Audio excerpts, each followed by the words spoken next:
নমস্কার সকলকে, mother world food blog চ্যানেলের একটি নতুন ভিডিও আপনাদের সকলকে অনেক অনেক স্বাগত।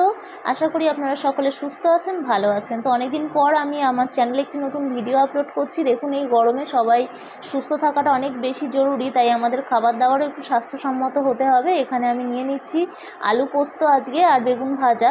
তো আলু পোস্তর জন্য এখানে একটু আমি অল্প করে আদা বাটা, পেঁয়াজ কুচি, গোটা জিরে, পোস্ত আর ফোড়নের জন্য নিয়েছি কালো জিরে, গোটা জিরে, শুকনো লঙ্কা আর এখানে দুটো পাকা লঙ্কা নিয়েছি। আর আলুগুলো কিউব করে কেটে নিয়েছি, সঙ্গে পাকা টমেটোও কুচিয়ে নিয়েছি।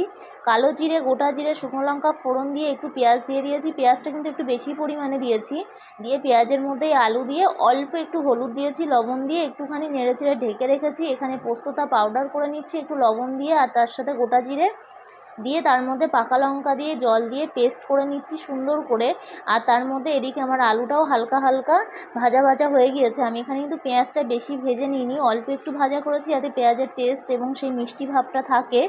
আর দেখুন, এখানে আমার আলুটা নাড়াচাড়া করতে করতে কিন্তু বেশ ভালোই নরম হয়ে গেছে। এরকম অবস্থায় আমি টমেটোগুলোও দিয়ে দিয়েছি, আর সাথে পোস্ত পেস্ট করে রাখা ছিল সেটা দিয়ে দিয়েছি। দিয়ে এখানে আমি সুন্দর করে নেড়েচেড়ে নিচ্ছি। এটি বেশি ঝোল হবে না, তাই আমি অল্প করে জল দিয়েছি, দিয়ে নেড়েচেড়ে নিয়েছি। আর সাথে একটুখানি পরিমাণ মতো লবণ চিনিও দিয়ে দিয়েছি।